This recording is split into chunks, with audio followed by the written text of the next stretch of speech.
There is an old saying that floats around the circles of the truly successful. Money talks, but wealth whispers. We live in a world obsessed with image, where social media feeds are cluttered with rented Lamborghinis and designer labels that still have the tags tucked in. It is a world where people scream about their success because they are terrified that if they stop making noise, they might disappear. But there is a different kind of power, a quiet, dusty, unassuming power that doesn't need to announce itself.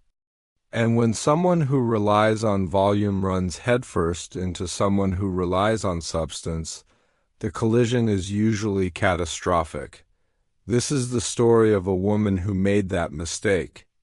It is a story about a 34-year-old nurse practitioner who measured her self-worth by the zeros on her paycheck and the praise of strangers. She walked through life convinced she was the financial queen of her husband's family, looking down on those she deemed less fortunate. She judged books by their covers, and she judged bank accounts by the dirt on a pair of boots. She was about to learn a brutal lesson at a family wedding that would leave her not just humbled, but completely exposed. And the person who delivered this reality check wasn't a loud-mouthed rival or a bitter enemy. It was the one person she had spent years pitying. Let's dive into the psychology of the loud budget versus stealth wealth, and exactly how one arrogant comment at a family gathering unraveled an entire worldview. To understand how this disaster unfolded, we first have to understand the character of the wife. At 34 years old, she had built a career as a nurse practitioner. Now, let's be clear, that is a respectable, difficult, and well-paying profession. It requires intelligence and dedication. But for this woman, her job wasn't just a career, it was a shield. It was a weapon she used to separate herself from the people she considered average. According to her husband, who eventually took this story to the internet in a desperate attempt to find clarity, she had a specific habit that made family gatherings unbearable. She loved to talk about money. In fact, she didn't just love it. She needed it. In nearly every conversation, whether it was a holiday dinner or a casual Tuesday night, she would find a way to pivot the topic back to her salary. She wanted to ensure that everyone in the room knew she had done well. You probably know someone like this. It is the person who leaves the price tag on a gift just a little too visible, or who asks, "What do you do for a living?" Not because they care, but because they are waiting for their turn to brag. Her husband noted that 99% of his family couldn't stand her. They tolerated her behavior with polite nods and tight smiles, the way you tolerate a noisy neighbor. But she mistook their silence for awe. She thought they were quiet because they were impressed. The truth was, they were quiet because they were polite. And there was one specific couple she targeted more than anyone else, her husband's poor cousin. The cousin, a 33-year-old woman, and her 35-year-old husband were the perfect targets for the wife's superiority complex. If you looked at them from a distance, you wouldn't see success. You would see simplicity. They were known for their quiet living. They dressed in simple, durable clothes. The husband was often seen in dusty work boots, the kind that imply hard physical labor. They drove regular vehicles, trucks with dents, cars that had seen better days. They blended perfectly into their rural community, looking like everyday people scraping by. For the arrogant wife, this was bait. She looked at their old truck and saw failure. She looked at their dusty boots and saw struggle. She assumed that because they didn't flash designer logos, they must be barely keeping the lights on.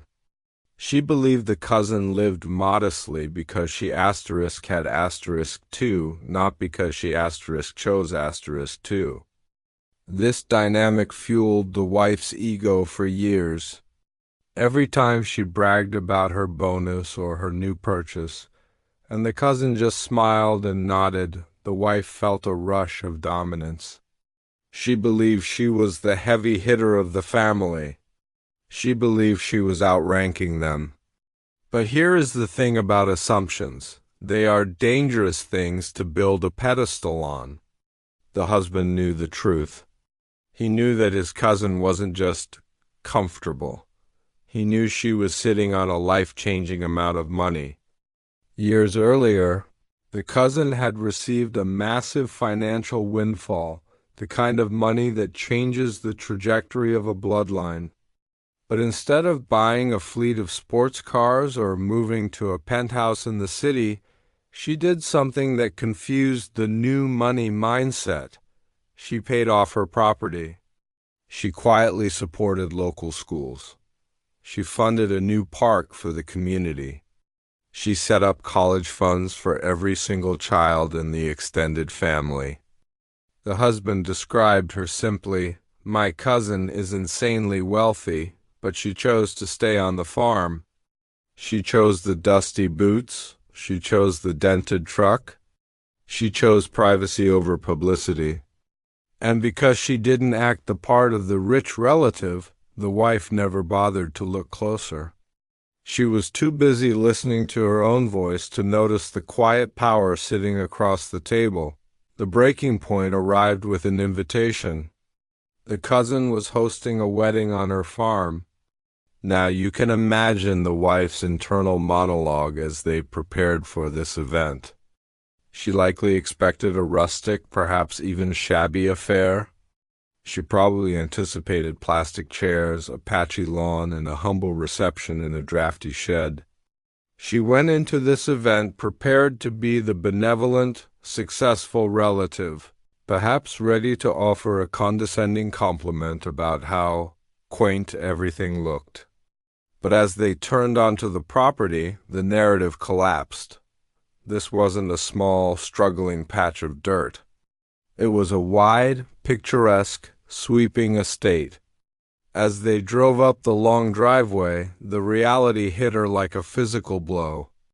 The home was large not in a gaudy McMansion way, but in a way that screamed architectural quality and generational stability. The land was perfectly manicured. The barn, where the reception was held, had been beautifully prepared, transforming from a working structure into a stunning venue. It was a scene from a magazine, the kind of rural luxury that costs a fortune to maintain. Every detail of the property betrayed the secret. The fencing, the landscaping, the sheer scale of the operation, it all screamed wealth. But it was tasteful, it was quiet. It was undeniable.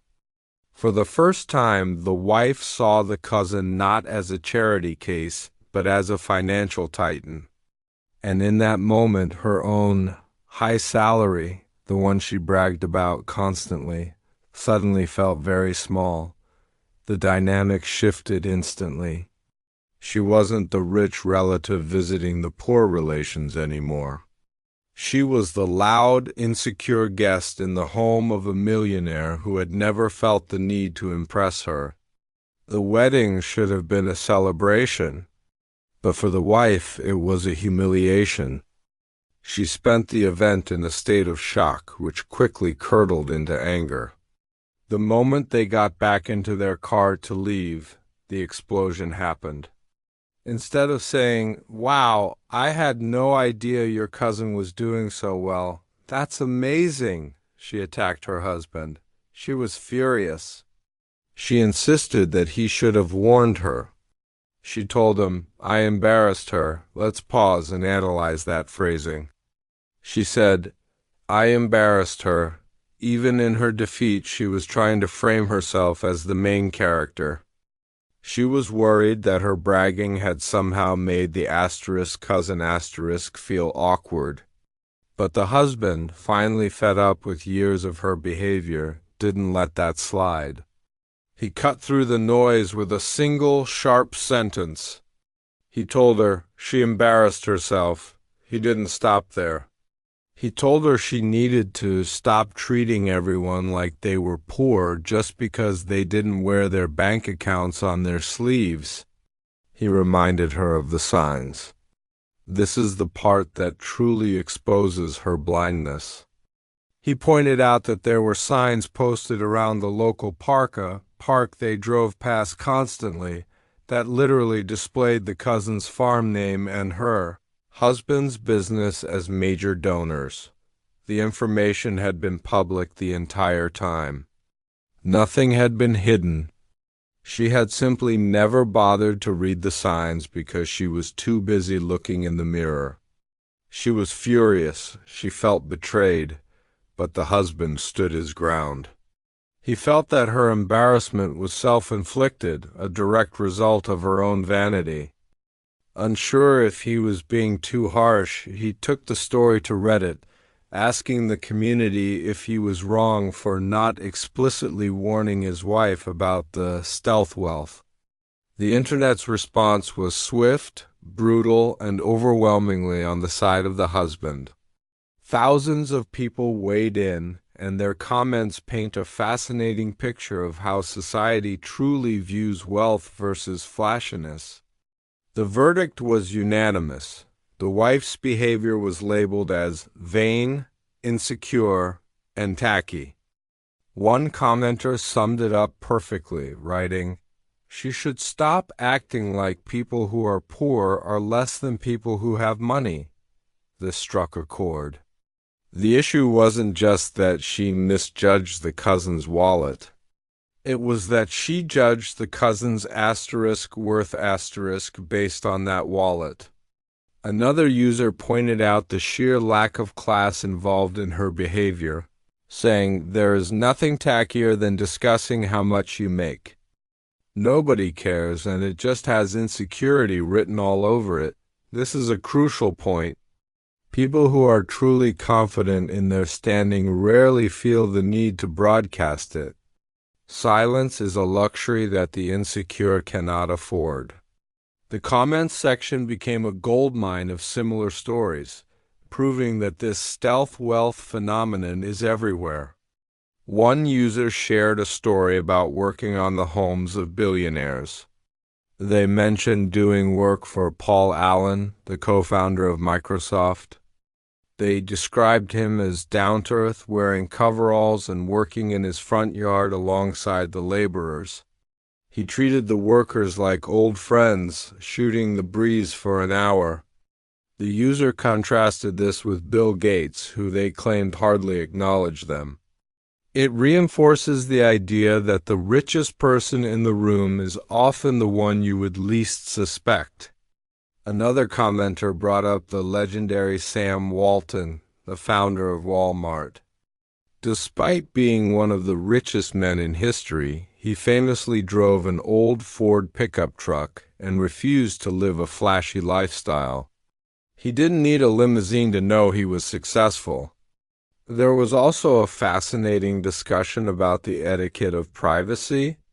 A user named Marine Wife noted, "I was raised that you never discuss your money or your health with people. It's tacky and unbecoming. Why does it seem like social etiquette has just completely gone out the window?" While some argued that discussing health can be helpful, the consensus on money was clear: keep it to yourself.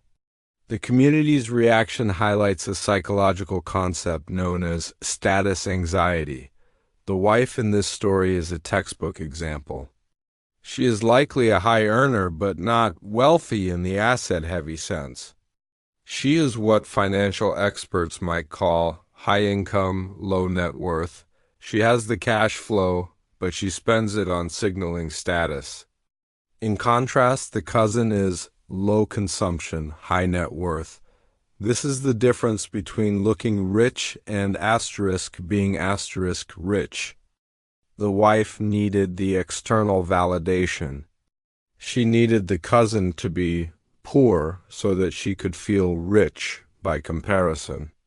When that comparison was shattered, her entire self-image took a hit. That is why she was angry. She wasn't mad at the husband for keeping a secret. She was mad that her favorite punching bag turned out to be made of steel. There is also a lesson here about the millionaire next door. A famous study of millionaires in America found that the majority of them do not live in Beverly Hills or drive Ferraris. They live in average neighborhoods, drive used cars, and wear standard clothing. They accumulate wealth precisely asterisk because asterisk they don't spend it on trying to impress people they don't like. The cousin in this story represents that archetype perfectly. She used her money to build something real, a farm, a legacy, a community park, education for her family. She used money as a tool for freedom and generosity. The wife used money as a tool for dominance and separation. The husband's final retort, "You embarrassed yourself," is the moral of the story. You cannot embarrass someone by having more money than them. You can only embarrass yourself by assuming that having money makes you a better person. The fallout of this wedding realization is likely to be long-lasting for the couple. When you strip away the argument, what you are left with is a fundamental incompatibility in values. On one side, you have a man who respects humility and seems to admire his cousin's quiet approach to life. On the other, you have a woman who is deeply status conscious and requires constant external validation.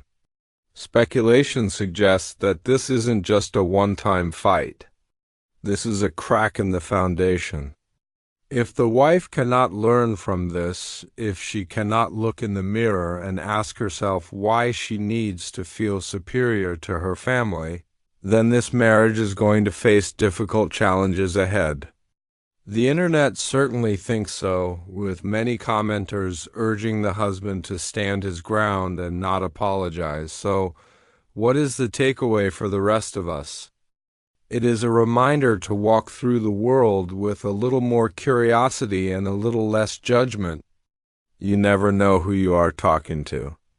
The guy in the faded t-shirt at the coffee shop might be a tech mogul. The woman driving the 10-year-old sedan might have just funded the new wing of the local hospital. Wealth does not always introduce itself. Sometimes it raises barns, sometimes it funds schools, and sometimes it sits quietly at a family dinner, wearing dusty boots, listening to a relative brag about a salary that is a fraction of their interest payments, and simply smiles. The wife in this story learned the hard way that when you try to climb a pedestal to look down on people, you better make sure you are actually taller than them. Otherwise, the fall is a long, humiliating way down. As we wrap up this story, it's worth asking yourself, have you ever had a stealth wealth encounter? Have you ever met someone who you thought was struggling only to find out they held the keys to the kingdom? Or maybe you have dealt with someone like the wife who just couldn't stop talking about their paycheck. The world is full of these hidden dynamics, and once you start looking for them, you see them everywhere. The next time you feel the urge to judge someone by their shoes or their car, remember the farm, the dusty boots, and the insanely wealthy cousin.